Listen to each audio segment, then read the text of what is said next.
My son got drunk at a family gathering, and the moment he opened his mouth, my entire world tilted, because in front of every relative I had ever tried to support, he pointed at me and announced that I was just a pathetic dad who tries to buy love, and the room erupted in laughter.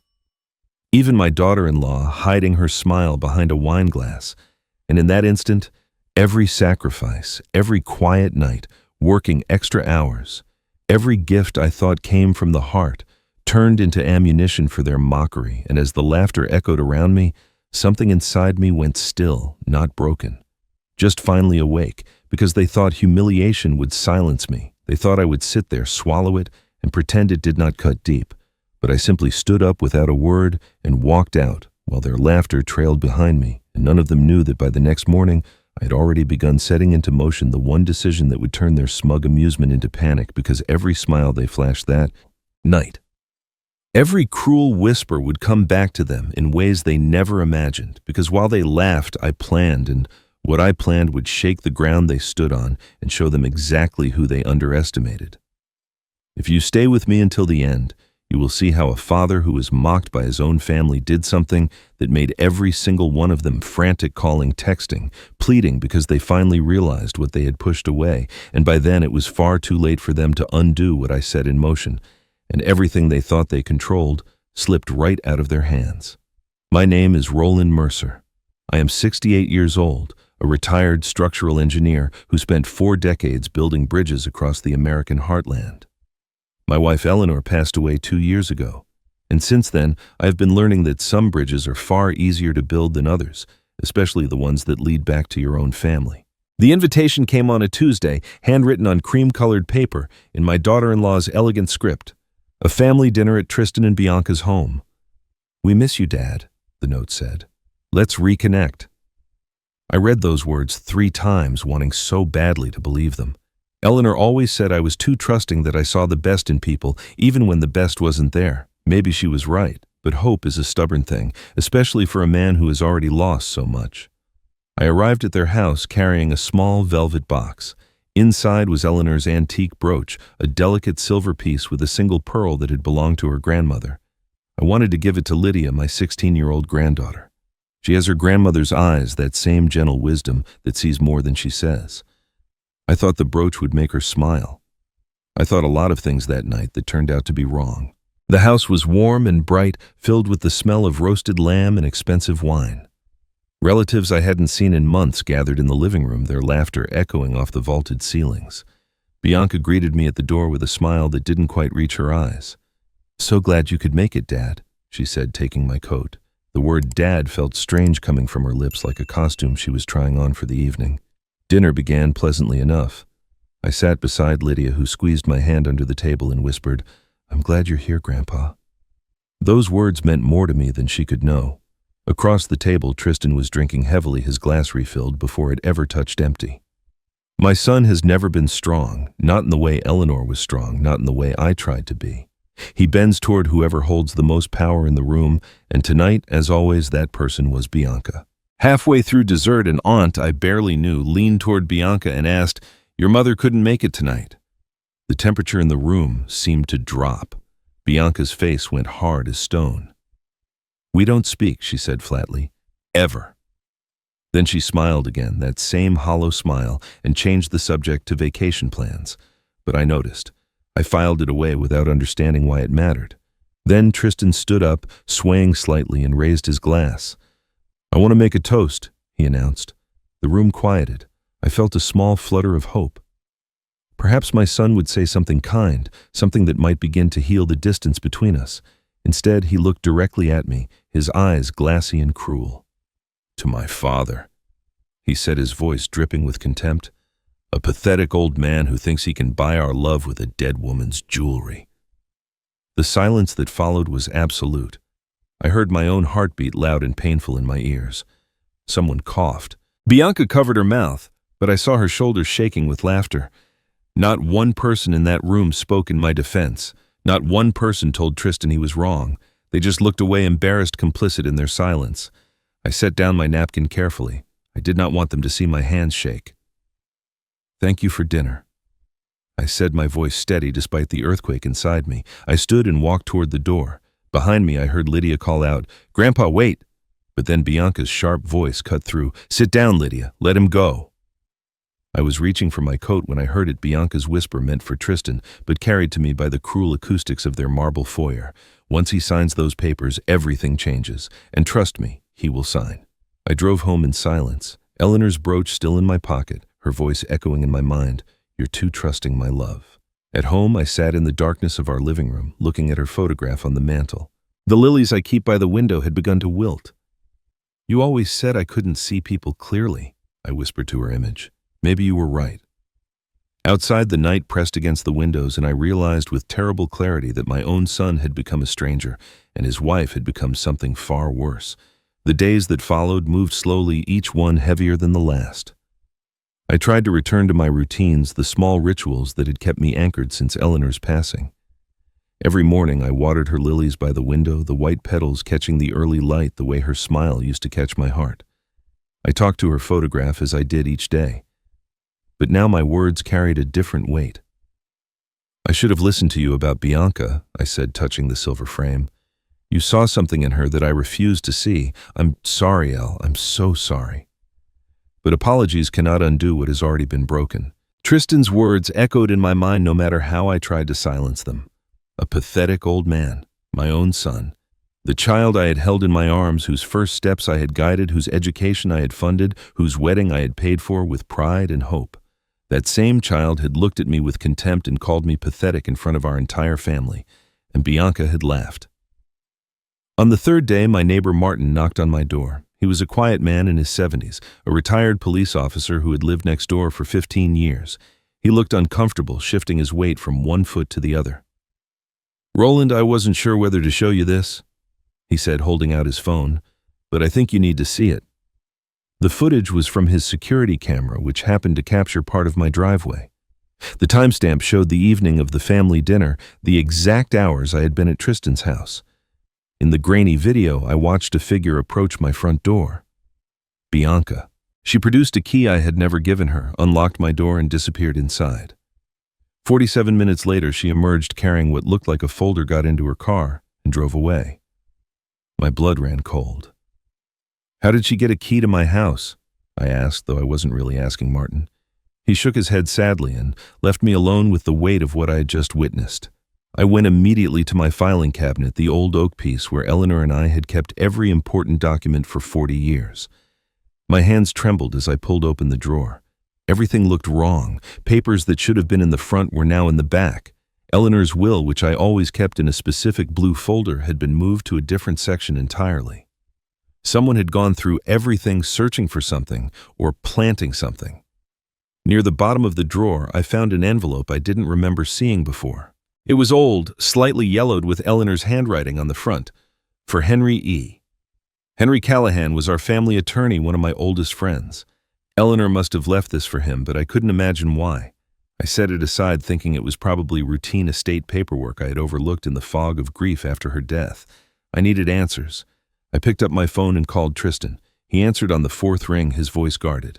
"Dad, what do you want?" "I want to know why Bianca was in my house the night of your dinner party," I said, keeping my tone calm despite the storm inside me.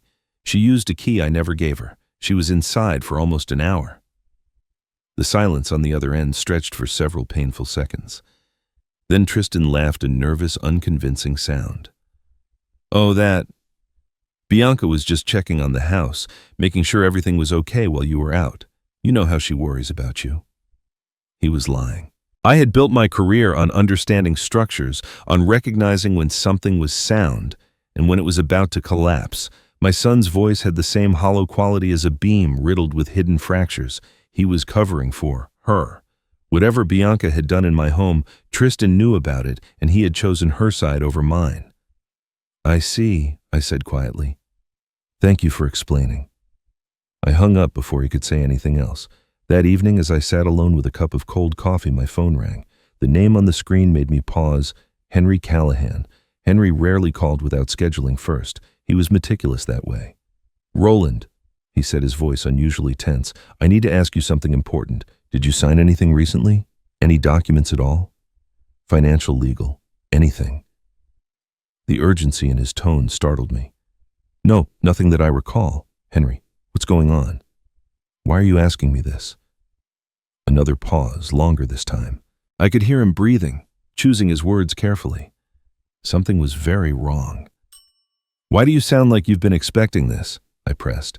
When Henry finally answered, his voice was heavy with something I couldn't quite name, regret perhaps, or the burden of a secret held too long. Because Eleanor warned me, he said slowly. She came to me 3 years ago and made me promise to watch over you. She said, this day might come. Roland, we need to talk, in person. There are things you need to know.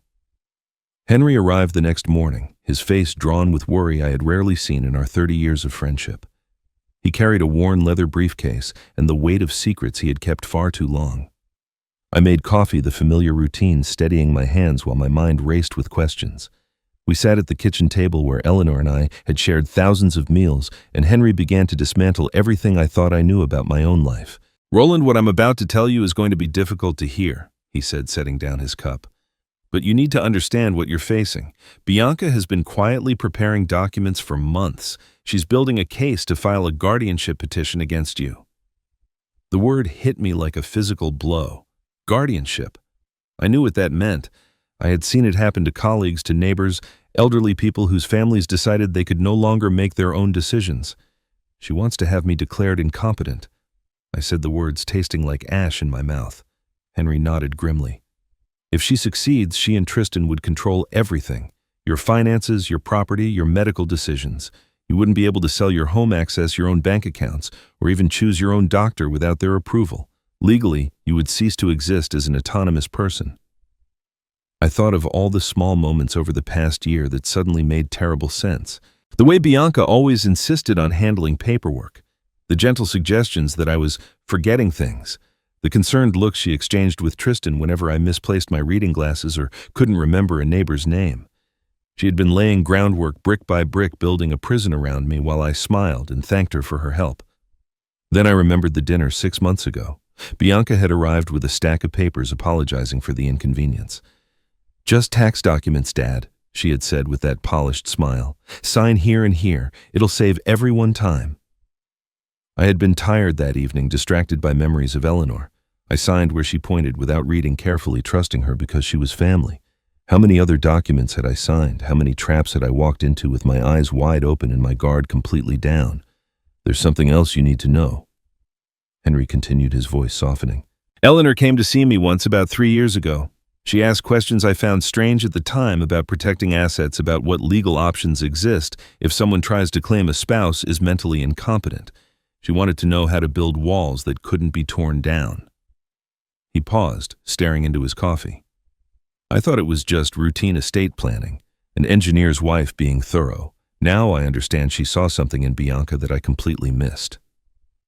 3 years ago, Eleanor had still been healthy then, still sharp as a blade, still watching and analyzing the way she always did. She had seen the danger coming before I even suspected it existed. Money needs to work, not sleep. She used to say a phrase I never fully understood. I've made sure of that, Roland. Whatever happens, I've made sure. At the time, I thought she was talking about retirement funds, about investments. Now I wondered if she had been talking about something else entirely, about protection, about walls she was building around us both. The fear settled into my bones like winter cold. This was the nightmare that haunts every person who grows old in America, the terror of being declared a burden, of having your autonomy stripped away by the very people who should protect you. I had worked my entire life, built bridges that would stand for 100 years, raised a son, loved a wife, contributed to my community. And now my daughter-in-law wanted to erase all of that, to reduce me to a signature on a court document, a problem to be managed, a wallet to be emptied. We need to see exactly what she's been doing, Henry said. Every document in your files, every paper you've signed in the past 2 years. We spent the next hour going through my filing cabinet together, sorting papers into piles, reconstructing the timeline of Bianca's visits and requests. Near the bottom of a stack I rarely touched, I found something that stopped my heart.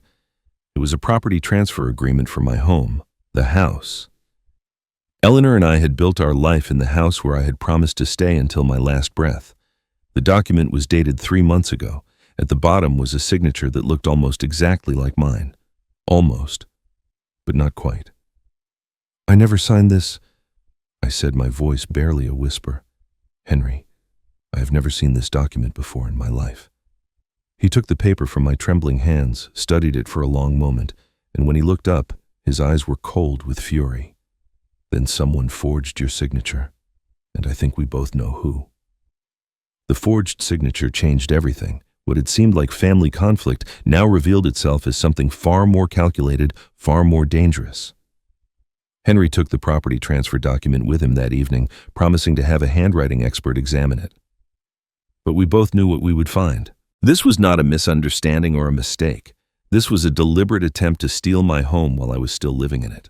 Over the following days, Henry began investigating Bianca with the thoroughness that had made him one of the most respected estate attorneys in the state.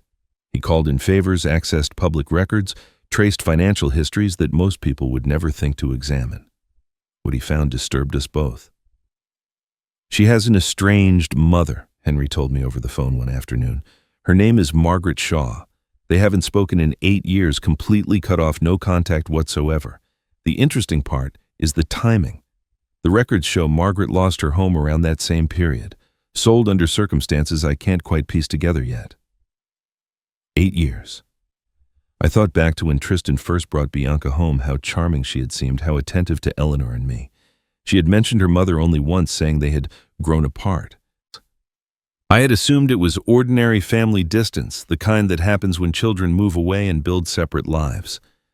Now I wondered what really happened. What could sever a mother and daughter so completely? Then I remembered the family dinner, the aunt's innocent question about Bianca's mother and Bianca's reaction. That flash of ice in her eyes, the hardness that replaced her polished smile for just a moment. "We don't speak. Ever." The words had been sharp enough to cut glass. At the time, I had filed it away as family drama, nothing more. Now it felt like a warning I had been too blind to read. "Should we contact Margaret?" I asked Henry. "If something happened between them, she might be willing to talk." Henry considered this carefully. "Let me reach out first. Quietly. We don't know what we're dealing with yet, whether Margaret would help us or whether she might warn Bianca that we're investigating. I'll send a letter to her last known address, feel out the situation before we commit to anything." It was the right approach, the cautious approach. But patience had never been harder. Every day that passed felt like another day. Bianca could be tightening her trap around me. Still, I had learned something important from 40 years of engineering. Rushing a project leads to structural failure. I needed to build my case the same way I built my bridges, one solid piece at a time, tested and verified before adding the next. I began documenting everything: dates, conversations, observations. I wrote down every interaction I could remember with Bianca over the past 2 years, every paper she had asked me to sign, every comment she had made about my memory or my health. I photographed the forged signature and compared it to my genuine handwriting, noting the subtle differences that proved it was a fake. My engineering notebooks, once filled with load calculations and stress analyses, now contained a different kind of structural assessment, the architecture of a conspiracy being built against me. The video call from Lydia came on a Thursday evening, her face filling my tablet screen with an expression that broke my heart. She looked afraid, glancing over her shoulder as if checking that no one was listening. "Grandpa," she said, her voice trembling. "Mom said you're getting confused lately, that you forget things and don't remember conversations. But you're not confused, right? You remember everything." The cruelty of it stole my breath. Bianca was not content to attack me directly. She was poisoning my granddaughter against me, planting seeds of doubt in Lydia's mind that her beloved grandfather was losing his faculties. "I remember everything, sweetheart," I said firmly. "I remember your birthday is March 15th. I remember your favorite color is purple. I remember the song we danced to at your 8th birthday party because you insisted Grandpa learn the steps." Lydia smiled, but the worry didn't leave her eyes. "I knew it," she whispered. "I knew she was lying." "Lydia, listen to me. Whatever your mother tells you about me, I need you to trust what you see with your own eyes. Can you do that for me?" She nodded, biting her lip. Then she glanced behind her again, and when she spoke next, her voice dropped so low I had to strain to hear. "Grandpa, I've been listening to them. Mom and Dad late at night when they think I'm asleep. I've heard things. Bad things." Her eyes glistened with tears she was fighting to hold back. and I'm scared." Before I could respond, I heard a door open somewhere in the background. Lydia's face went pale. "I have to go," she said quickly. "I love you, Grandpa." The screen went dark, and I sat alone in my silent house, heart pounding with fear for my granddaughter and fury at the woman who had brought such darkness into our family. Lydia's frightened whisper haunted me through a sleepless night. I lay in the darkness, staring at the ceiling, replaying her words over and over. Bad things. She had heard bad things. My 16-year-old granddaughter was living in fear under the same roof as a woman who wanted to destroy me. And I had been sitting here waiting, documenting, being patient. Patience was no longer a virtue. Patience was surrender. By dawn, something had shifted inside me.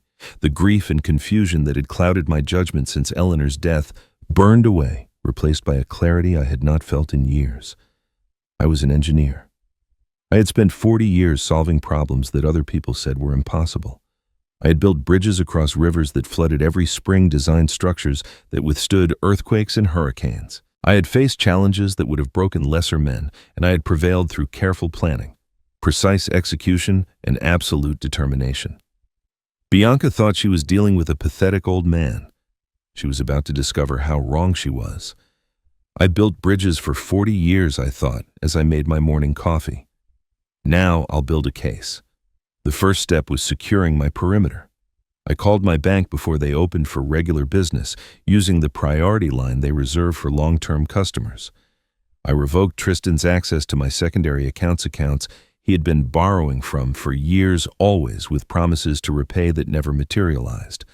The banker sounded surprised, but processed my request without question.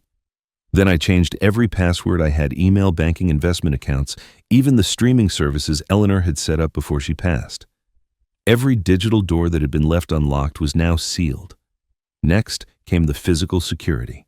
I called a locksmith and had every lock in my house replaced by noon. The old keys that Bianca had somehow obtained were now worthless pieces of metal. I also installed a video doorbell and 2 additional security cameras covering the driveway and back entrance. If anyone approached my home now, I would know about it. While waiting for the locksmith, I began organizing Eleanor's belongings more thoroughly than I had in the 2 years since her death. There were boxes I had never opened, drawers I had avoided because the pain was too fresh. In the back of her desk, I found an old notebook I didn't recognize. The pages were filled with her handwriting columns of stock symbols, dividend calculations, careful investment notes tracking performance over decades. She had been managing a portfolio I knew nothing about. "She was always better with money than me," I murmured, running my fingers over her precise figures. I set the notebook aside, not yet understanding what I was looking at, but sensing it was important. That afternoon, I took a step that would have seemed paranoid a week ago. I hired a security company to sweep my home for surveillance devices. 2 technicians arrived in an unmarked van carrying equipment that looked like something from a spy movie. They moved through my house, systematically scanning walls, checking electrical outlets, examining light fixtures. I felt foolish watching them, wondering if I had finally crossed the line into old man paranoia. Then, one of them called me into the living room. "Mr. Mercer, you need to see this." He pointed to an air vent near the ceiling, one I walked past a dozen times every day without ever noticing. Inside, barely visible, was a small black device no bigger than a button. "This is a wireless listening device," he explained, his expression grim. "High-quality short-range, probably transmitting to a receiver within 100 feet. Based on the dust pattern, it was installed within the last 2 weeks. Someone had been listening to every conversation in my living room, every phone call with Henry, every word I spoke to Eleanor's photograph. I thought of Bianca entering my house with that key she should never have had, and my blood turned to ice. Henry called that evening just as I was finishing a dinner I could barely taste.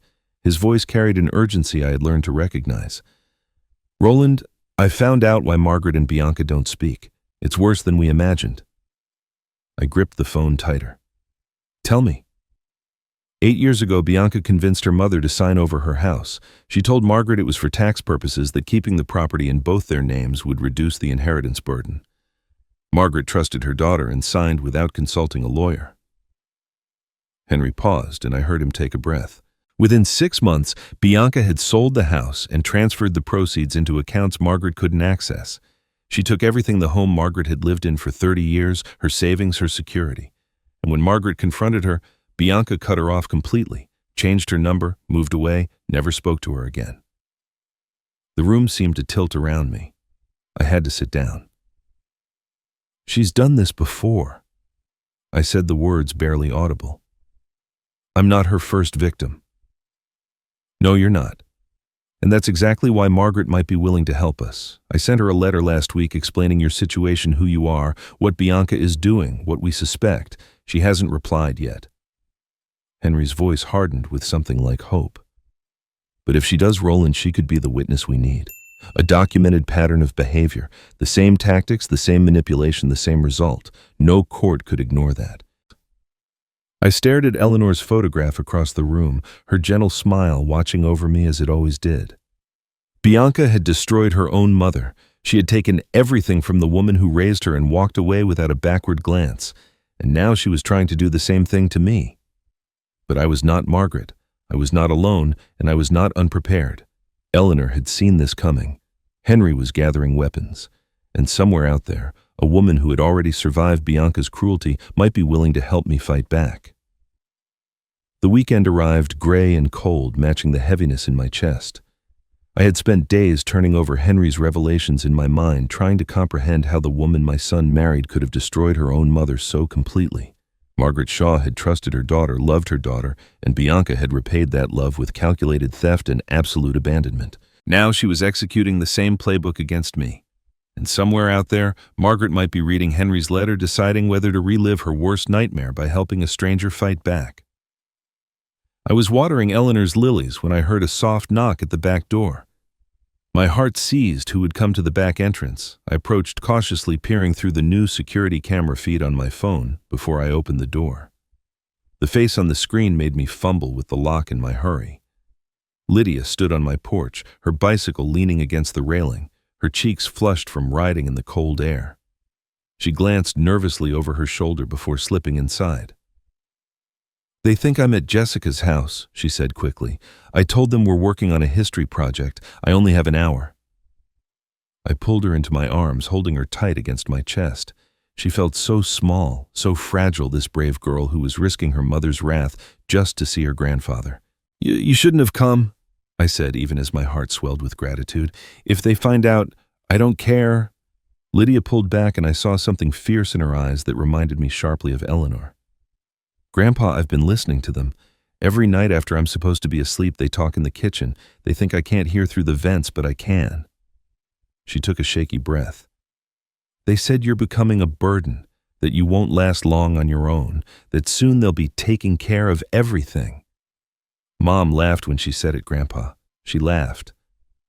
The words cut deep, but I kept my face calm for Lydia's sake. A burden. My own son considered me a burden, and Bianca had laughed at the thought of disposing of me. We sat at the kitchen table, and I made her hot chocolate the way Eleanor used to, extra marshmallows, a sprinkle of cinnamon. As Lydia wrapped her cold hands around the warm mug, she asked me a question that seemed to come from nowhere. "Grandpa, if someone records a conversation on their phone, is that legal?" I looked at her curiously. "Is this for a school project?" She hesitated just a moment too long before nodding. "Something like that." "Well, it depends on the state," I explained. "Here, as long as you're part of the conversation, meaning you're present and participating, it's generally legal to record without the other person knowing. It's called one-party consent." I studied her face, noting the intense way she absorbed this information. "Why do you ask?" Lydia nodded slowly, as if committing my words to memory. "Just curious." She changed the subject quickly, asking about Eleanor, about stories from when I was young, about anything except what was really on her mind. I let her redirect the conversation, sensing she needed normalcy more than interrogation. After she left to use the bathroom, I found myself drawn to Eleanor's desk, the old oak writing table where she had spent countless hours managing our household affairs. I had avoided this desk since her death, unable to face the intimacy of her personal space. But something pulled me to it now. In the bottom drawer, beneath old photographs and greeting cards, I found an envelope addressed to me in Eleanor's handwriting. My hands trembled as I opened it. The letter inside was dated 3 years ago, before her diagnosis, before the illness that would eventually take her. She had written this while she was still healthy, still sharp, still watching the world with those perceptive eyes that missed nothing. "My dearest Roland," the letter began. I'm writing this because there are things I cannot say out loud, things I hope you never need to read. But if you're reading this now, then my fears were justified and you need to know what I saw. I read on my vision, blurring with tears I could not stop. I watched how she looks at our home, Roland, not with love, but with calculation. I've seen this before in my nursing days, family members who measure everything by what they can take. They smile at the patient while counting the value of the furniture. They hold hands at the bedside while calculating inheritance taxes. Bianca has that same look. I've tried to tell you, but you don't want to see it. You want so badly to believe our son married a good woman. I pray I'm wrong, but if I'm right, please be careful, my love. The letter continued, Eleanor's elegant script filling page after page with observations concerned specific moments when Bianca's mask had slipped. She had documented everything just as I was doing now. We were more alike than I had ever realized.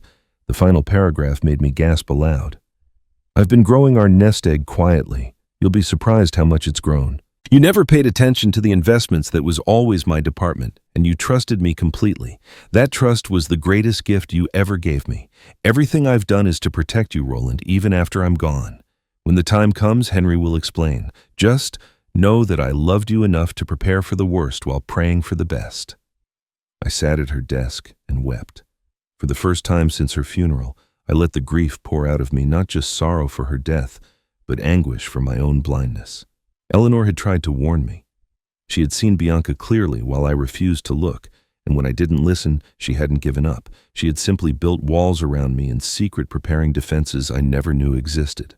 Lydia found me there, wiping my eyes with the back of my hand. She didn't ask what was wrong. She simply hugged me again, her thin arms surprisingly strong. Then, just before she slipped out the back door to retrieve her bicycle, she whispered something that made my heart skip. When the time comes, I have something to show you. Something important. Just trust me, Grandpa. Lydia's words stayed with me in the days that followed, a small beacon of hope in an increasingly dark landscape. Something important, she had said. Just trust me. I did trust her, perhaps more than I trusted anyone else in this fracturing family. Whatever secret she was keeping, whatever she was planning, I knew it came from love. That certainty was one of the few things keeping me anchored as Bianca's web tightened around me. The first sign of her next move came through a phone call I was never meant to receive.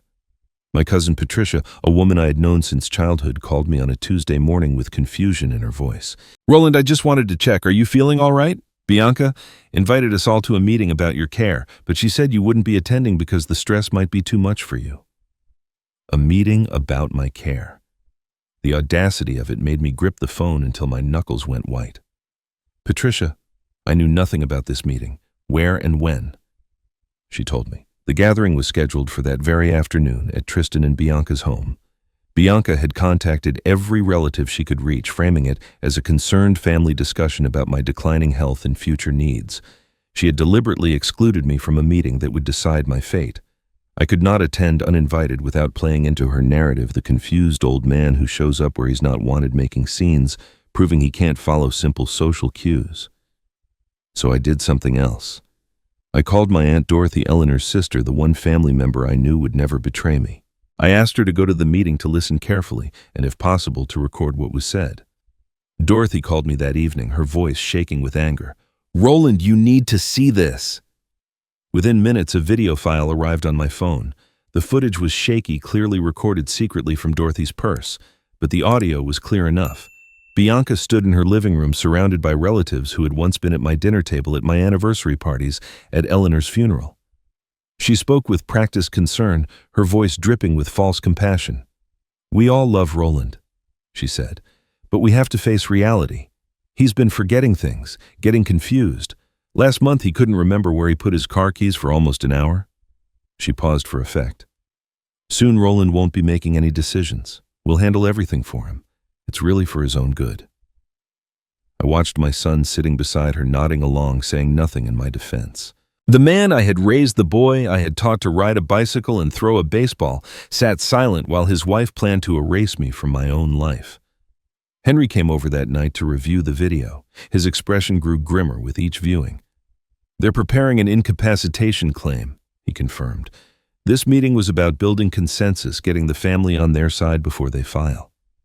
They'll argue you can't manage your own affairs. They'll use every misplaced key, every forgotten appointment, every moment of ordinary human forgetfulness as evidence that you've lost your mind. He met my eyes directly. If they succeed, Roland, you lose everything. Not just your money or your house. Your right to make your own choices, your autonomy, your dignity. I had known this intellectually, but hearing Henry say it aloud made it real in a way I could not escape.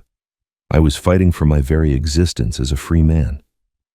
The next morning brought something unexpected. When I collected my mail, I found an envelope with no return address, my name and address written in shaky, uneven handwriting. Inside was a single sheet of paper containing just one line.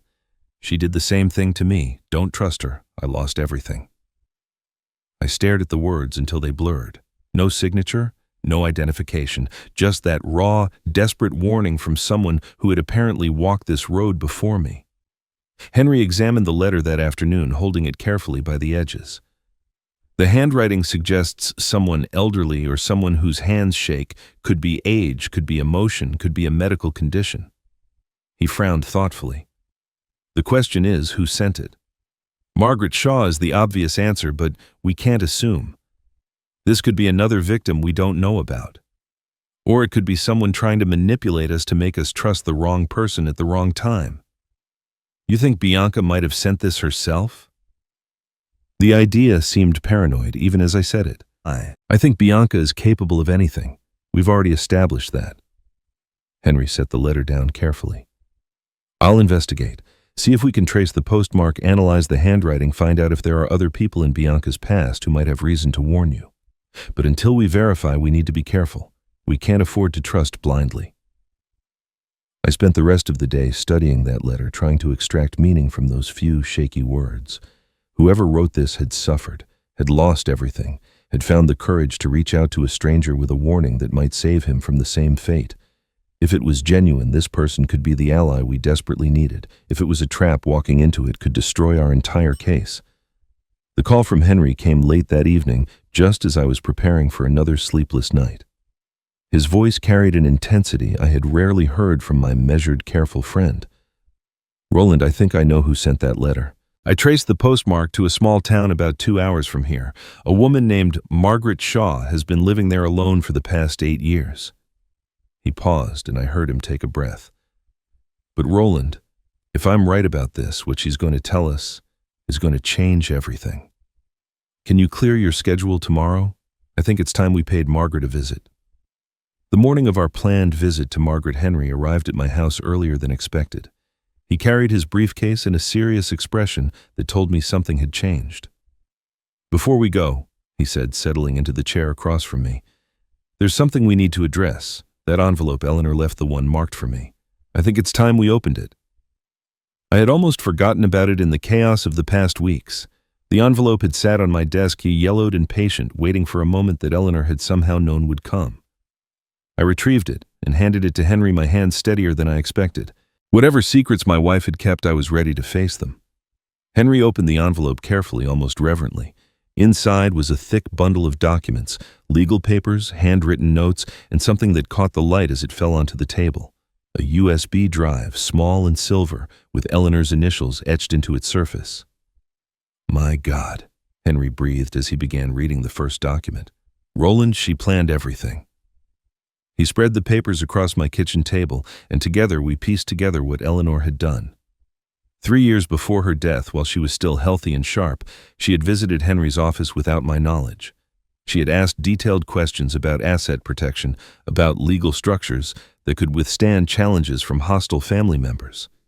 At the time, Henry had assumed it was routine estate planning. He had answered her questions professionally, never imagining the fortress she was about to build. The centerpiece of her plan was an irrevocable trust. Eleanor had established it 2 years before she died, transferring all of our major assets into a legal structure that existed entirely separate from my personal holdings. I was named as the sole beneficiary, with Henry designated as the administrator. The trust was designed with one specific purpose: to protect our wealth from anyone who might try to claim guardianship over me and seize control of my finances.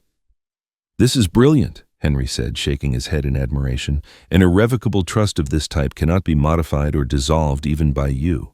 More importantly, even if someone successfully has you declared incompetent, they can't touch these assets. The trust operates independently. Bianca could win every legal battle she files and still never get a penny of this money. I stared at the documents, trying to comprehend the scope of what Eleanor had done. She never told me any of this. I thought our savings were in our joint accounts, maybe $500,000 at most. Henry was quiet for a long moment, reviewing a financial statement attached to the trust documents.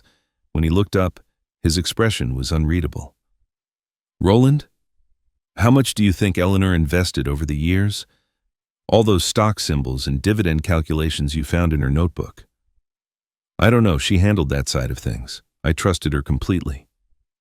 "She deserved that trust." Henry slid the financial statement across the table to me. "The current value of the trust is not $500,000. It's $1.2 million. The number didn't make sense. I read it 3 times, certain I was misunderstanding. That's impossible. Where would she have gotten that kind of money? From your savings compounded over 40 years of careful investing. Eleanor had a gift, Roland. She understood markets, she made smart decisions, and she never touched the principal. She reinvested every dividend, grew the portfolio year after year, and never said a word because she wanted it as emergency protection." Henry's voice softened. "She knew you wouldn't want to think about worst-case scenarios, so she prepared for them alone. I thought of all those evenings when Eleanor sat at her desk telling me she was just paying bills. All those times she said our finances were fine and I should stop worrying. She had been building an empire in secret, a fortress to protect me from enemies I didn't yet know I had. The woman I loved had been even more extraordinary than I realized." Henry picked up the USB drive and turned it over in his fingers. "There's also this.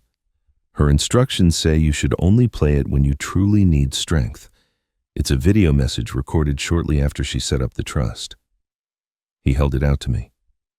"I think that's your decision to make." I took the drive but didn't move toward my computer. I wasn't ready. Just knowing the video existed, that I could hear Eleanor's voice again, see her face, receive her guidance one more time was enough for now. I would save it for the moment when the darkness felt insurmountable. That moment had not yet come. "She's still protecting me," I said quietly. "Even now." "She never stopped," Henry replied. "And thanks to her, Bianca's entire plan just fell apart. She can't touch the trust. No matter what she does, no matter what papers she files, that money is beyond her reach." The phone rang that afternoon while Henry was reviewing the trust documents one final time. I didn't recognize the number and let it go to voicemail. When I played the message later, I heard Tristan's voice, shaky and frightened. "Dad, something happened. Bianca went to the bank today. She tried to access your accounts with some kind of authorization letter, and they told her access was permanently revoked by a trust administrator. She's furious. She's saying—" He paused, and I heard Bianca screaming in the background, her words muffled, but her rage unmistakable. "Dad, she's saying if you won't give it willingly, she'll make you unfit to decide. I don't know what she means, but I'm scared. Please call me back." I saved the message as evidence and looked at Henry. His jaw was tight with determination. "She just showed her hand," he said grimly. "Now let's go meet the woman who can help us end this." The drive took nearly 2 hours through winding country roads that seemed to lead nowhere. Henry sat beside me in silence for most of the journey, reviewing notes he had compiled about Margaret Shaw. The landscape grew increasingly rural farmland, giving way to small towns with boarded-up storefronts and faded American flags hanging from weathered porches. Whatever life Margaret had built after Bianca destroyed her, it was far from the comfortable existence she must have once known. "She agreed to meet us," Henry said as we approached our destination, but she sounded afraid on the phone. Whatever happened between her and Bianca, it scarred her deeply. She made me promise twice that we hadn't told Bianca we were coming. He paused, looking out the window at the passing scenery. "I think she's been looking over her shoulder for 8 years. I had imagined Margaret Shaw as a broken woman, defeated, bitter, perhaps barely holding herself together. The reality surprised me. The woman who answered the door of the small apartment building was dignified despite her modest circumstances. She stood straight, her silver hair neatly combed, her clothes simple but clean. Her eyes held a wariness that spoke of hard lessons learned, but beneath that caution I saw strength. This was not a woman who had surrendered. This was a woman who had survived.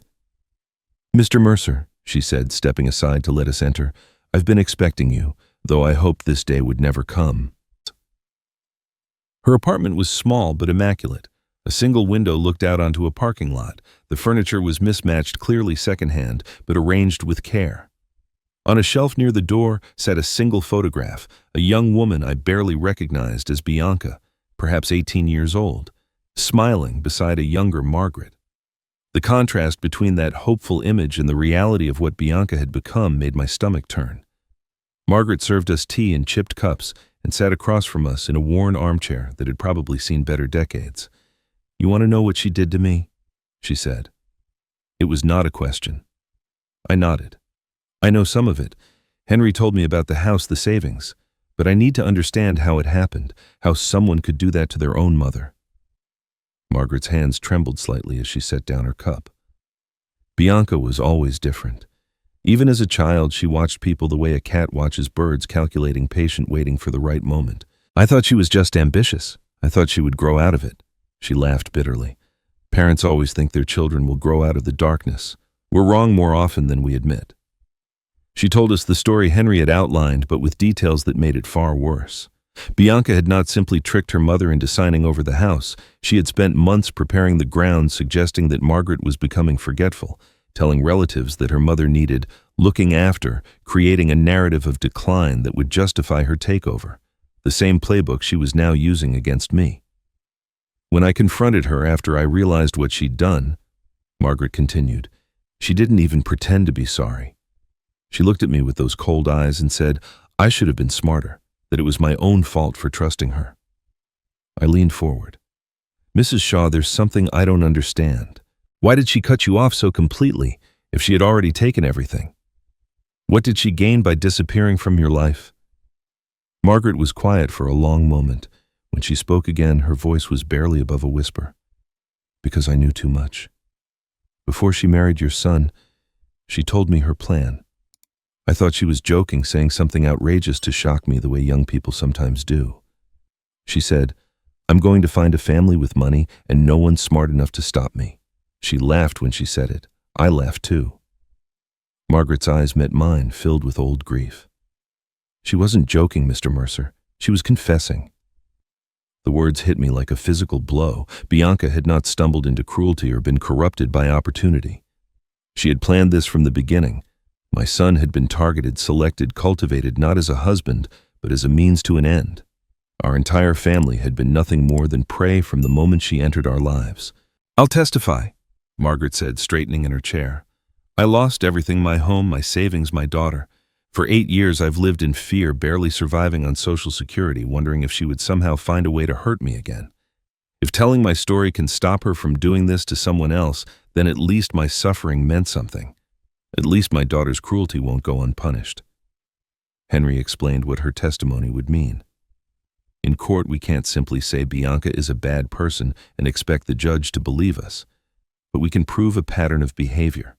The same manipulation tactics, the same isolation of the victim, the same fraudulent property transfers, the same incapacitation claims. When the court sees that she did this before to her own mother, they'll understand this isn't an isolated incident. This is who she is." We left Margaret's apartment with her contact information, her promise to cooperate fully, and a stack of documents she had saved for 8 years, evidence she had gathered hoping someone would eventually believe her. She hugged me at the door, a stranger embracing a stranger united by the woman who had tried to destroy them both. "Stop her, Mr. Mercer," she whispered. "For both of us." The drive home felt shorter, filled with planning and strategy. Henry was energized, already drafting legal approaches in his mind. For the first time since this nightmare began, I felt something like hope. We had witnessed as evidence Eleanor's protection. Bianca's carefully constructed trap was beginning to collapse around her. That hope shattered the moment I turned onto my street.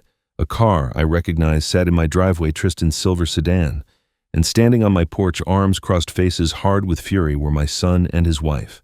Bianca held a stack of papers in her hand, her smile sharp as a blade. Roland, she called out as I stepped from Henry's car. We need to talk, right now. I approached slowly, Henry close behind me. Bianca thrust the papers toward me, her pleasant mask completely abandoned. Sign this voluntary transfer of assets. Sign it today and we'll drop everything. Refuse and we file the incompetency petition first thing tomorrow morning. You have 48 hours to decide whether you want to do this the easy way or the hard way. I didn't give Bianca the satisfaction of seeing me flinch. Instead, I gestured calmly toward the front door. If we're going to have this conversation, let's have it inside. No need to entertain the neighbors. Bianca's eyes narrowed, suspicious of my composure, but she followed me into the house with Tristan trailing behind like a shadow. Henry stayed close, his presence a reminder that I was not alone in this fight. As we settled in the living room, Bianca and Tristan on one side, Henry and I on the other, I slipped my hand into my pocket and activated the recording app on my phone. Whatever happened next, there would be a record. Bianca spread her documents across my coffee table with the confidence of a woman who believed she had already won. This is simple, Roland. A voluntary transfer of financial authority.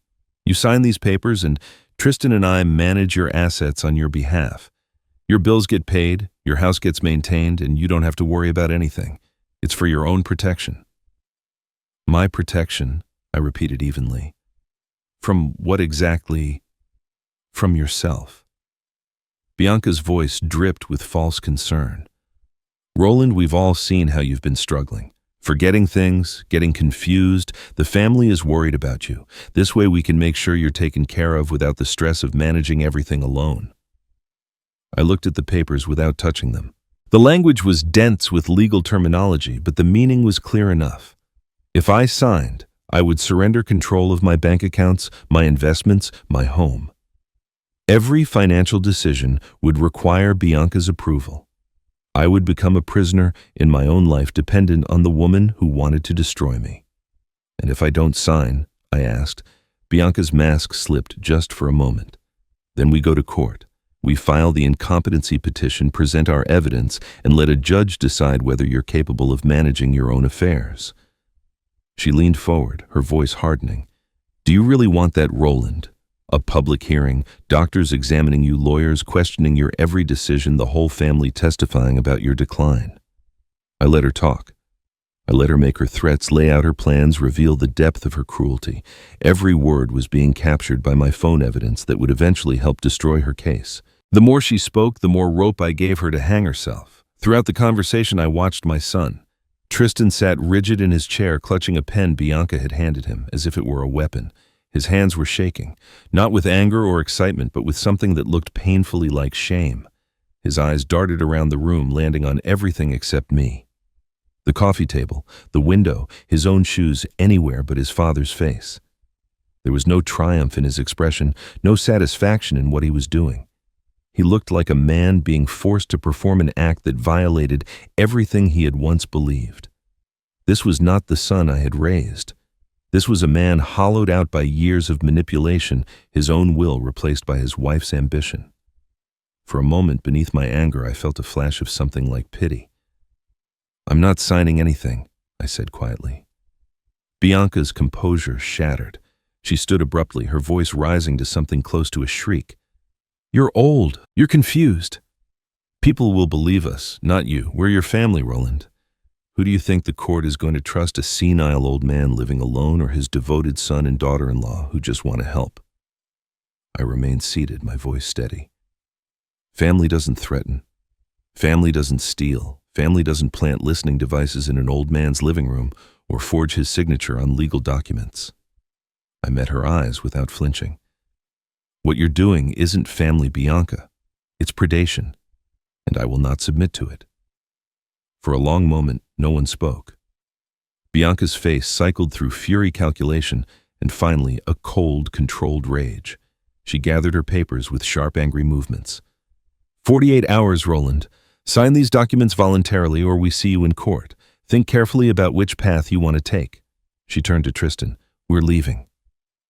Tristan stood slowly, mechanically, like a puppet whose strings were being pulled. He followed Bianca toward the door without a word, without a glance in my direction. But just before he stepped outside, something made him stop. He turned back, and for one brief moment our eyes met. What I saw in my son's face broke my heart more than any of Bianca's cruelty. Anguish, guilt, desperation. He looked like a drowning man watching the shore recede, knowing he lacked the strength to swim back. His lips parted as if he wanted to speak, but no words came. Then Bianca's sharp voice called his name from the driveway, and the moment shattered. Tristan turned away and followed his wife to the car. I stood at the window and watched them drive off the taillights, disappearing into the evening darkness. Henry placed a hand on my shoulder. "You did well, Roland. We have her threats on tape now. She's building our case for us." But I barely heard him. I was thinking about the look in Tristan's eyes, the look of a man who knew he was doing wrong but couldn't find the courage to stop. That night, unable to sleep, I sat in my darkened living room listening to the recording of our confrontation. Bianca's voice filled the room with its toxic certainty, her threats and manipulations laid bare. Evidence, proof, weapons for the battle to come. My phone buzzed with a text from an unknown number. I opened it and felt my breath catch. "Dad, I'm sorry. I don't know how to stop this. Please forgive me." Before I could respond, a second notification appeared. Message deleted. I stared at the empty screen for a long time. Somewhere inside my son, buried beneath years of Bianca's control, the boy I had raised still existed. He was reaching out in the only way he dared, sending messages in the night and then erasing them out of fear. He was drowning, and he knew it, and he was too weak to save himself. The question now was whether I could save us both.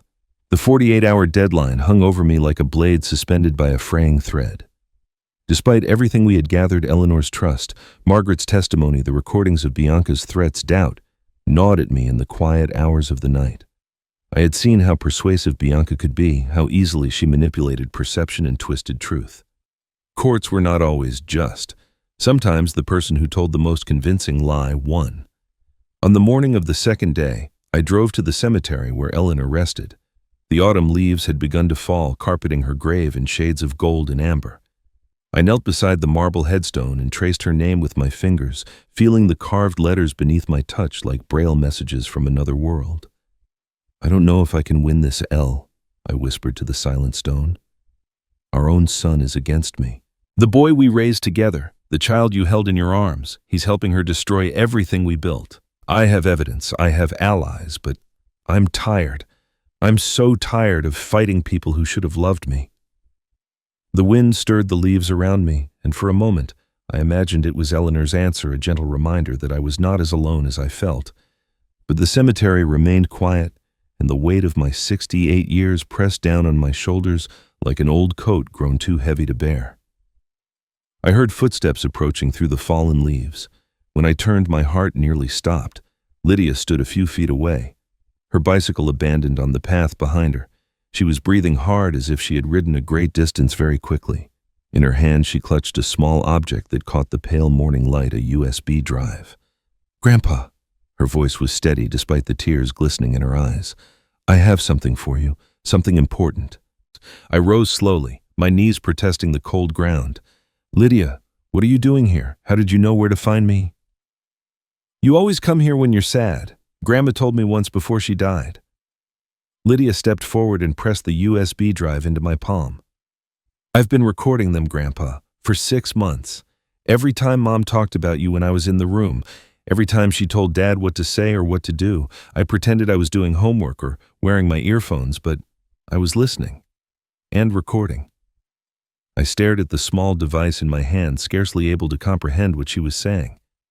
6 months, Lydia, that's evidence." Her voice hardened with a determination that reminded me painfully of Eleanor. "There are dozens of recordings on there. Mom calling you senile, Mom planning how to handle you, Mom coaching Dad on what lies to tell the family. She even practiced her crying once Grandpa practiced how she would look sad when she talked about your decline to the relatives." Lydia's composure cracked and a single tear rolled down her cheek. "I heard her laughing about you. I heard her say you would be dealt with by Christmas. I couldn't let her win." I pulled my granddaughter into my arms and held her as she finally allowed herself to cry. This brave, remarkable girl had been fighting her own secret war for half a year, gathering weapons, while pretending to be oblivious, protecting her grandfather while living under the roof of his enemy. Eleanor would have been so proud of her. When Lydia's tears subsided, she pulled back and wiped her eyes. "There's something else you should know. Dad has a notebook. He writes in it late at night when Mom's asleep. I've seen him through his study door. He sits at his desk and writes for hours, and sometimes he cries while he does it." She paused, her brow furrowing. "I think he knows what she really is, Grandpa. I think he's known for a long time. He just doesn't know how to stop her." The deleted text message flashed through my mind. "Dad, I'm sorry. I don't know how to stop this." My son was keeping his own records, documenting his own doubts, suffering in silence while his wife orchestrated her schemes. Perhaps the man I had raised was not entirely lost after all. I drove Lydia back to her friend's house where she had claimed to be spending the morning, then returned home with her USB drive burning in my pocket. Henry arrived within the hour, and together we listened to the first several recordings. Lydia had been meticulous. The audio was clear, the conversations damning. Bianca's voice filled my living room with its casual cruelty, discussing me as if I were an obstacle to be removed rather than a human being worthy of respect. By afternoon, we had enough evidence to destroy Bianca's case 10 times over. But something else weighed on my mind: the USB drive Eleanor had left behind, the video message I'd been too afraid to watch. Now, surrounded by proof of how thoroughly my wife had anticipated this crisis, I felt ready. I inserted Eleanor's drive into my laptop and pressed play. Her face filled the screen, thinner than I remembered, her illness already beginning its slow theft of her vitality, but her eyes blazed with the fierce intelligence I had loved for over 40 years. She was sitting in her favorite chair, the one by the window where she used to read on Sunday mornings. Behind her I could see her lilies in bloom. "Roland," she said, and her voice was a knife through my heart. "If you're watching this, my fears were right. Bianca has made her move and you're fighting for your life. I'm so sorry, my love. I'm sorry I couldn't be there to fight beside you." She paused, gathering herself, and I saw her hands tremble slightly before she steadied them with visible effort. "But don't be sad. Be strong. I've given you everything you need to win. The trust, the investments, Henry's guidance, it's all there, waiting for you to use it. I built these walls around you because I knew you wouldn't build them yourself. You're too trusting, too kind, too willing to see the best in people." She smiled, and tears blurred my vision. "It's why I loved you. It's also why you needed my protection." Eleanor leaned forward, her eyes intense. "Remember that you are not alone. Henry will guide you. Your true family will support you. And I am still protecting you, Roland, even now, even from wherever I am. You are the love of my life, and no one will ever take what we built together." The video flickered, and Eleanor's expression shifted to something more serious. "There's one more thing Henry hasn't told you yet, the final piece I left behind. When you're ready, when the moment comes to end this battle once and for all, ask him about the letter I wrote to the court. He'll know what to do." The screen went dark. I sat motionless for a long time, tears streaming down my face, feeling Eleanor's presence wrap around me like an embrace from beyond the grave. Then I picked up my phone and called Henry. "The letter," I said when he answered. "Eleanor's letter to the court. Tell me everything." Eleanor's letter to the court was the final piece of her masterwork. Henry brought it to my house that same evening, handling the sealed envelope with the reverence it deserved. Inside were 3 pages of Eleanor's elegant handwriting, dated 18 months before her death, addressed to any judge who might one day need to understand what was happening to her husband.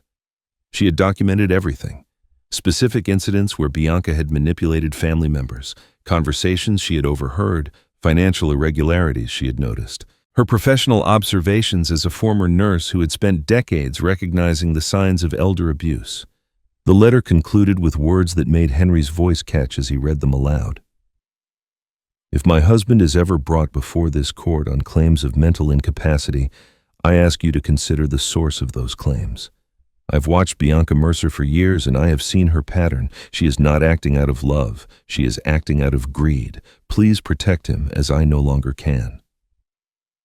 The next morning, Henry filed our counterclaims: fraud, forgery, illegal surveillance, coercion, elder abuse. The evidence was overwhelming: Lydia's recordings, Margaret's testimony, the listening device recovered from my living room, the forged property transfer, the security footage of Bianca entering my home. Each piece alone might have been explained away. Together they painted an undeniable picture of calculated predation. Henry called a family meeting for that Thursday, ostensibly to discuss concerns about Roland's well-being. Bianca arrived expecting another opportunity to spread her poison. Instead, she walked into a room full of relatives who had already received copies of the evidence. The aunt who had secretly recorded the earlier meeting sat with her arms crossed. Cousins who had laughed at Tristan's cruel toast now refused to meet Bianca's eyes. When Henry calmly presented the facts, the forged signature, the listening device, Lydia's recordings, Bianca erupted. She shouted accusations, claimed the evidence was fabricated, threatened lawsuits against everyone in the room. Her polished facade cracked and shattered, revealing the desperate, vicious woman beneath. But it was Tristan who held my attention. My son sat in the corner, silent and pale, while his wife raged. His hand kept moving to his jacket pocket, gripping something hidden there, a small notebook. I realized its worn cover barely visible.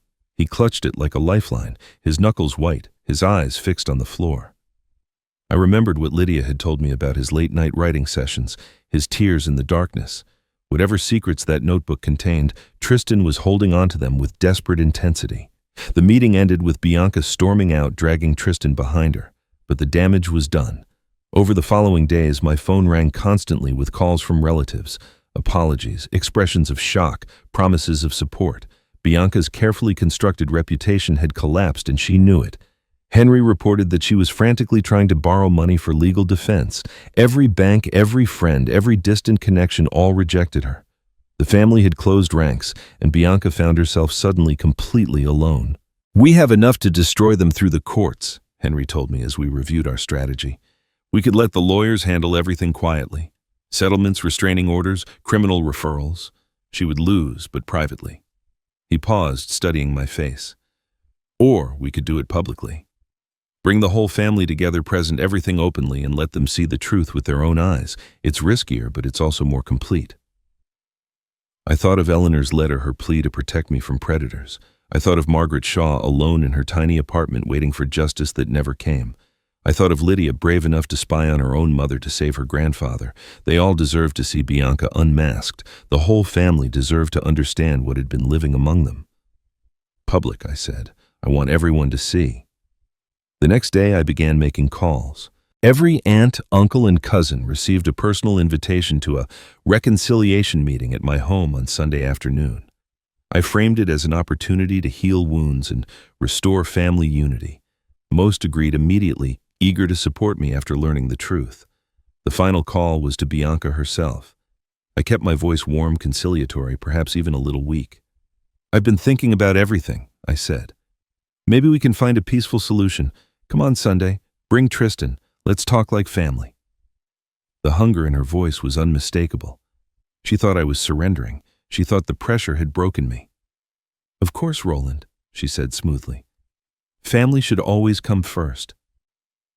I hung up and looked at Henry, who was already preparing the evidence we would present. Sunday would be Bianca's reckoning, and she had no idea it was coming.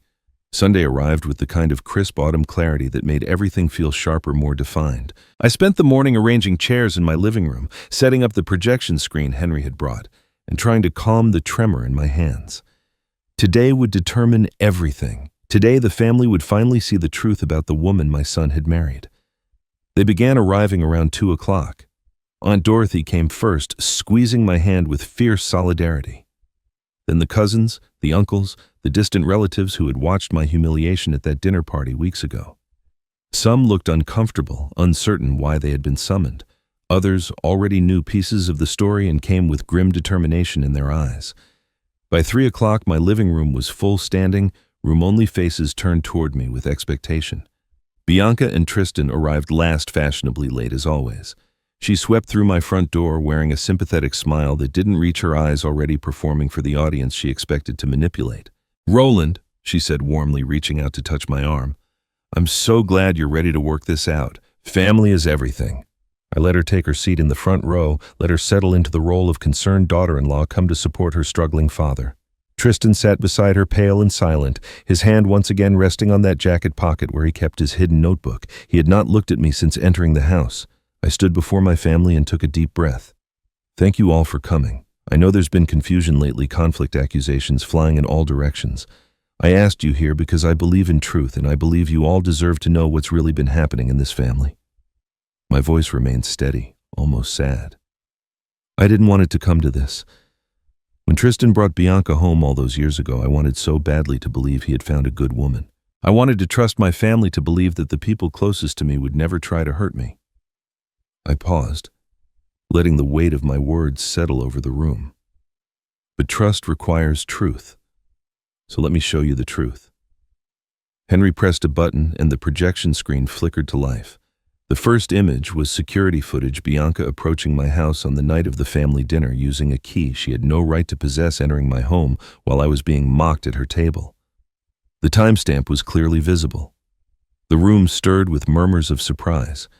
Next came the forged signature analysis, side-by-side comparisons of my genuine handwriting and the fraudulent signature on the property transfer document, a professional expert statement confirming the forgery, more murmurs louder now than the recordings. Bianca's voice filled the room, casual and cruel, discussing how to handle Roland, how to make the family believe I was declining how to position herself to take control. I watched the faces of my relatives as they listened, shock giving way to disgust, confusion transforming into understanding. The aunt who had secretly recorded the earlier family meeting stood up slowly, her face hard. "I always knew something was wrong with her," she said. "I just couldn't prove it." The final piece of evidence was Margaret Shaw appearing via video call on the projection screen. She told her story simply and without embellishment, how her daughter had stolen her home, her savings, her security, how Bianca had planned to target wealthy families long before she met Tristan, how the same pattern of manipulation and incapacitation claims had destroyed her life 8 years ago. When Margaret finished speaking, several relatives were openly weeping. Throughout the presentation, I watched Bianca's face cycle through increasingly desperate expressions: confusion, denial, anger, fear. She tried to interrupt several times, but the evidence kept coming, wave after wave, each piece building on the last until the truth was undeniable. When the screen finally went dark, I turned to face her directly. "Would you like to respond, Bianca?" She stood abruptly, her composure shattered beyond repair. "This is insane. These recordings are fake. She doctored them." She pointed at me with a trembling finger. "He's the one who's confused. He's the one who's been acting crazy. I was trying to help him." "The forged signature?" I asked quietly. "I never that wasn't." She spun toward the family, her voice rising to a shriek. "You're all against me. Every single one of you. You're all insane." Her eyes landed on Tristan, still sitting motionless in his chair, staring at the floor. "Tristan, tell them. Tell them I was trying to help your father.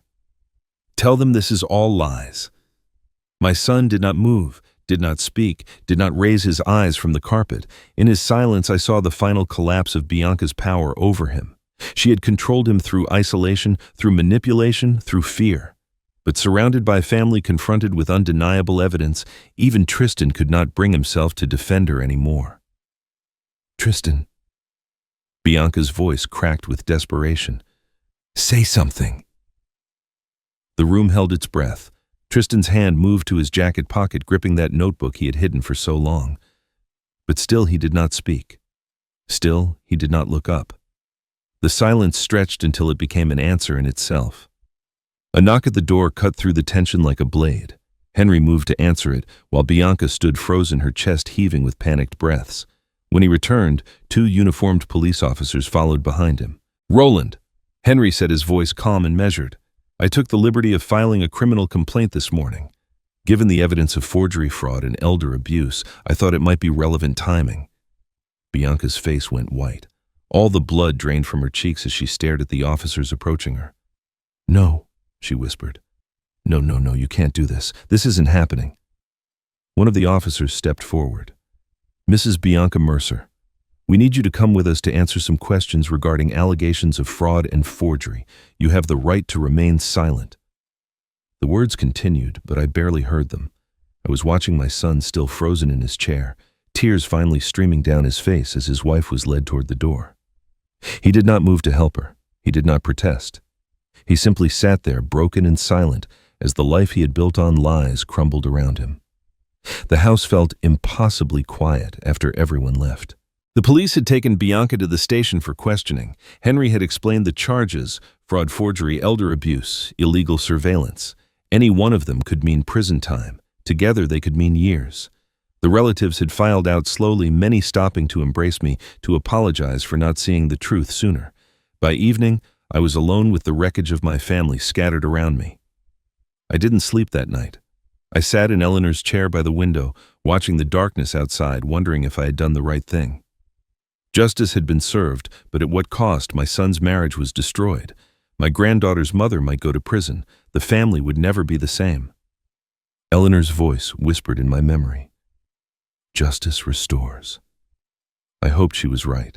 I desperately hoped she was right. Tristan arrived the next morning without calling ahead. I saw his car pull into the driveway and watched him sit behind the wheel for nearly 10 minutes before he found the courage to approach my door. When I opened it, I barely recognized my son. He looked like he hadn't slept in weeks. Eyes, hollowed face, gaunt shoulders hunched with a weight that seemed to be crushing him from within. In his hands, he clutched a small notebook, its cover worn and soft from constant handling. "Dad," he said, his voice barely audible, "can I come in?" I stepped aside without a word. He walked past me into the living room, the same room where his wife had been exposed and arrested just hours before. He stood there for a long moment, staring at the empty chairs, the projection screen still set up in the corner. Then he turned to face me, and I saw tears already forming in his eyes. "I knew." The words came out as a whisper, cracked and broken. "I've known for years that something was wrong with her. The way she talked about money, the way she manipulated people, the way she looked at you and Mom like you were obstacles instead of family." He swallowed hard, but I was too afraid to face it, too weak to stop her. He held out the notebook with trembling hands. I took it slowly, feeling its weight, not physical weight, but the burden of secrets it contained. The pages were filled with Tristan's handwriting, cramped and hurried, documenting years of doubts and suspicions he had never voiced aloud. I began to read. The entries stretched back 3 years, beginning shortly after Eleanor's death. Tristan had noticed bank transfers he couldn't explain, lies Bianca told that contradicted things he knew to be true. He had documented the night she first talked about handling me, her exact words preserved in his careful script. He had recorded conversations where she coached him on what to say to relatives, how to make me seem confused and declining. Page after page of evidence I had never found because it had been locked inside my son's guilty conscience all along. "Why didn't you tell someone?" I asked, not looking up from the notebook. "Why didn't you tell me?" Tristan collapsed into a chair, burying his face in his hands. "I don't know. I kept thinking I was wrong, that I was being paranoid. She always had an explanation for everything, always made me feel like I was the one who didn't understand." His shoulders shook with sobs. "I chose her over you, my own father. I let her turn me against you because it was easier than fighting. I stood there while she planned to destroy you, and I did nothing. I don't deserve your forgiveness." I closed the notebook and set it aside. My son sat before me, broken and weeping, the ruins of his marriage and his integrity scattered around him. I thought of the boy he had been, curious, kind, eager to please. I thought of the man Bianca had twisted him into, cowardly, complicit, silent in the face of evil. Both versions of my son existed in this room, and I had to decide which one I was speaking to. "You were weak," I said finally. "You let fear control you, and people got hurt because of it." Tristan flinched as if I had struck him. "But you're here now," I continued. "That counts for something." He looked up, his face wet with tears, desperate hope flickering in his eyes. I held his gaze steadily. "If you knew," I asked quietly, "why didn't you stop her?" The hope in his eyes crumbled into something darker. Shame so profound it seemed to hollow him out from within. When he spoke, his voice was barely human, scraped raw by guilt. "Because I thought maybe you deserved it." The words fell between us like stones. "She made me believe you were controlling, manipulative, that you had never really loved me, only wanted to control me. She made me hate you, Dad." His voice broke completely. "And I'm so sorry." Tristan's confession hung in the air between us, raw and terrible in its honesty. "She made me hate you." Those words would echo in my memory for years to come, a reminder of how completely Bianca had poisoned my family. But as I looked at my son's shattered face, I realized that hating him for his weakness would only continue the cycle of destruction she had started. We had both been her victims. The difference was that I had Eleanor's protection, and Tristan had nothing but his own fragile conscience. We can talk about forgiveness later, I said finally. Right now we have decisions to make. Henry arrived that afternoon with documents and options spread across my kitchen table. Bianca was being held pending a bail hearing, her attorney already negotiating with prosecutors. The evidence against her was overwhelming enough to guarantee conviction on multiple charges. The question was not whether she would be held accountable, but how severely. You have two paths, Henry explained, his voice measured and professional. The first is maximum prosecution. With the forgery, fraud, elder abuse, and illegal surveillance charges, she's looking at 5 to 10 years in prison. Given the evidence, Margaret's testimony, Tristan's diary. Lydia's recording's conviction is virtually certain. I nodded slowly, letting the weight of that option settle over me. 5 to 10 years. Bianca would emerge from prison middle-aged, her reputation destroyed, her family scattered. It would be justice of the harshest kind. The second option, Henry continued, is a negotiated settlement. She pleads guilty to reduced charges, likely resulting in probation and financial restitution rather than prison time. In exchange, she signs away all claims to your assets, agrees to an uncontested divorce from Tristan, and accepts restrictions on contact with Lydia. Restrictions. No unsupervised contact. If Lydia chooses to see her mother, it would be in a controlled setting with a counselor present, but the choice would be Lydia's entirely. I stood and walked to the window where Eleanor's lilies caught the afternoon light. On the table behind me lay the evidence of Bianca's cruelty documents, recordings, photographs. Enough ammunition to destroy her completely. Part of me wanted exactly that. The part that remembered Tristan's cruel toast, that heard Bianca's mocking laughter, that felt the violation of listening devices planted in my own home. That part wanted her to suffer as I had suffered. But another part of me, the part Eleanor had always loved best, hesitated. I picked up her letter, the one she had written to the court, and read it one more time. Her words flowed across the page in that elegant script I missed so desperately, and near the end, I found the passage that had been guiding me all along. Revenge is not your nature, my love. Justice is. There's a difference. Justice restores what was broken. Revenge only breaks more. Whatever you decide, remember who you are. Justice restores. Revenge destroys. I set down the letter and turned to Henry. Offer her the deal. The negotiation took 3 days.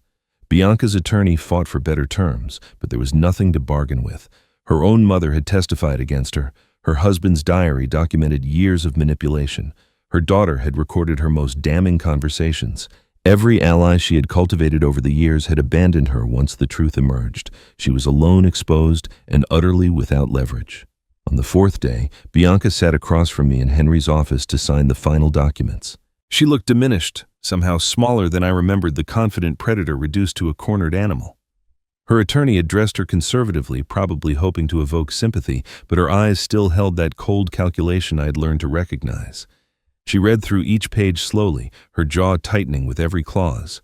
Guilty plea to reduced charges, full restitution for documented financial damages, immediate relinquishment of all claims to my assets, uncontested divorce from Tristan Mercer, no contact with Lydia Mercer except supervised visits at Lydia's discretion. This is extortion, she said, her voice brittle with suppressed rage. This is mercy, Henry replied calmly. The alternative is a trial you will lose and a prison sentence measured in years. Mr. Mercer is offering you a chance to rebuild your life. I suggest you take it. Bianca's pen hovered over the signature line. I watched her face as she weighed her options, the pride that wanted to fight the calculation that recognized defeat, the survival instinct that ultimately won. She signed each document with sharp, angry strokes, initialing where required, her hand trembling with barely contained fury. When the last page was complete, she looked up at me. The mask was gone entirely now, revealing the pure hatred beneath. You think you've won? She said, her voice low and venomous. You've broken your own family. Your son will never be the same. Your granddaughter will grow up knowing her mother is a criminal. Was it worth it, Roland? Was destroying us really worth it? I met her gaze without flinching.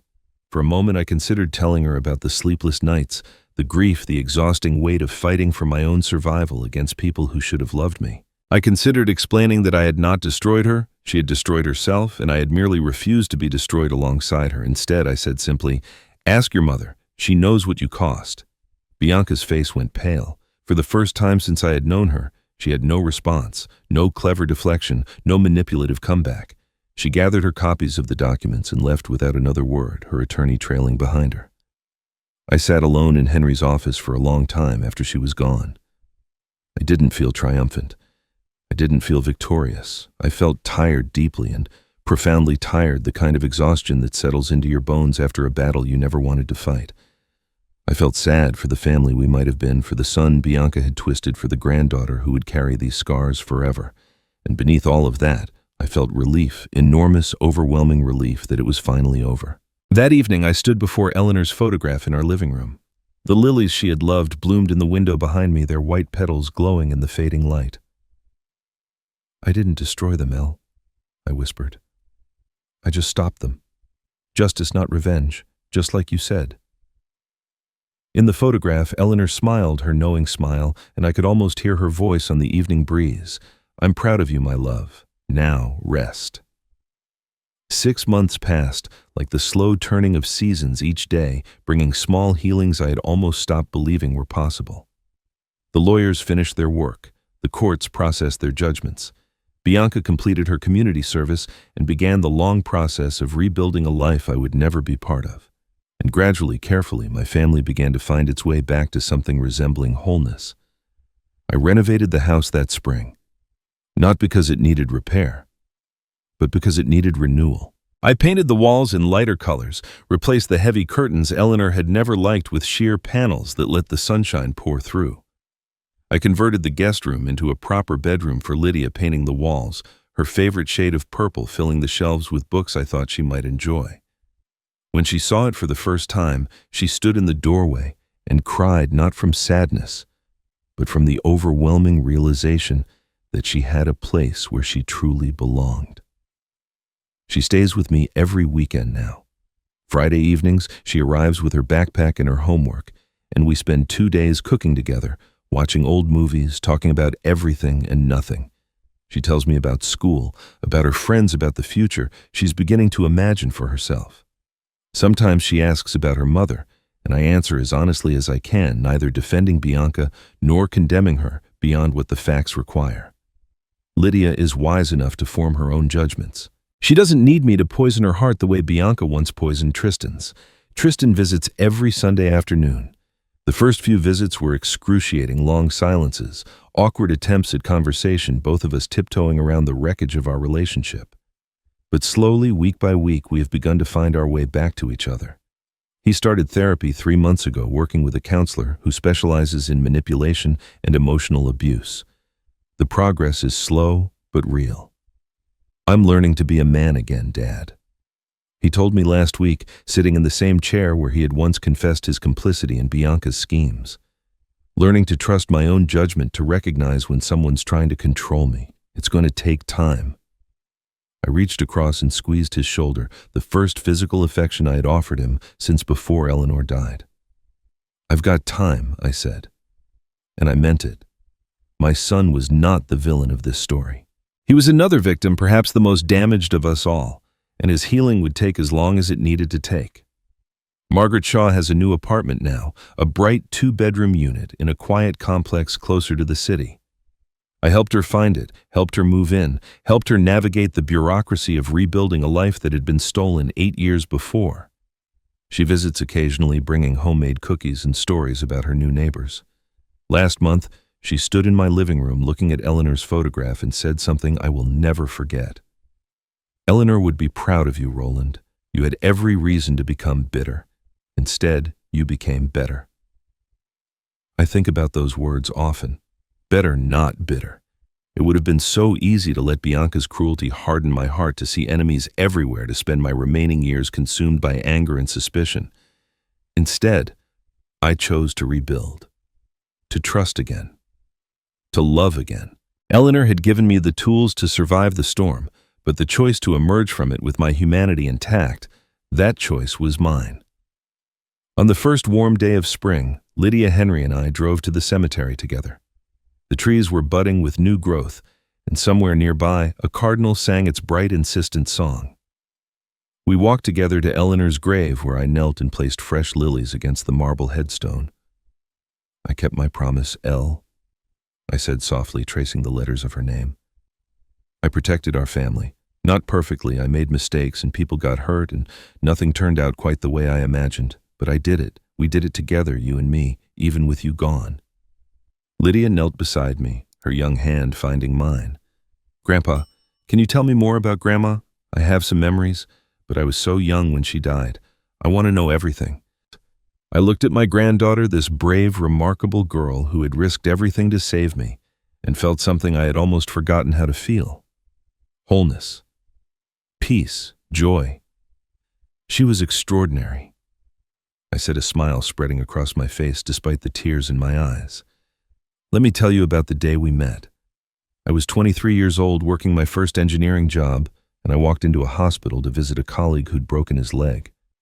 There was this nurse at the front desk, auburn hair, green eyes, and a smile that could light up a room. She looked at me like she could see right through all my pretenses, right down to who I really was. And I knew in that moment, I absolutely knew that I was going to marry her. Lydia leaned her head against my shoulder as I talked, and Henry stood quietly nearby, giving us the space to share this moment. The cardinal kept singing, and the spring breeze carried the scent of new growth and old memories. That evening I stood alone in my living room. The house Eleanor had filled with love, the house I had almost lost, the house that would now be filled with my granddaughter's laughter, and my son's slow healing, and the countless small moments that make a life worth living. Outside the window, the lilies swayed in the gentle breeze, their white petals glowing in the fading light. I watered them carefully as I did every day, and whispered to the woman I would love until my last breath. We made it, my love. We finally made it. And for the first time in years, I believed in tomorrow again. Roland Mercer's story reminds us that strength has no age limit. At 68 years old, facing betrayal from his own son and daughter-in-law, he could have surrendered. He could have signed those papers and faded quietly into the helplessness they wanted to impose on him. Instead, he fought back with the same precision and determination that had built bridges across America for 40 years. But he didn't fight alone. Eleanor's love reached beyond the grave to protect him. His granddaughter Lydia showed courage that shamed the adults around her. Margaret Shaw, stranger united by shared suffering, stepped forward to tell her truth. And even Tristan, broken and manipulated, eventually found the strength to choose his father over his wife's lies. This is what family should be. Not the people who share your blood, but the people who stand beside you when the world turns hostile. Not the ones who take, but the ones who protect. Roland lost much in this battle, but he gained something far more precious, the knowledge that love, real love, endures beyond death and conquers even the deepest betrayal. If this story moved you, if you found yourself cheering for Roland and crying with him, please take a moment to like this video and subscribe to our channel. Share it with someone who needs to hear that it is never too late to fight for your dignity. Leave a comment telling us what you would have done in Roland's place. Would you have chosen justice or revenge? We read every comment, and your stories inspire ours. Thank you for staying until the end. Until next time, remember, you are never too old to be strong, and you are never alone.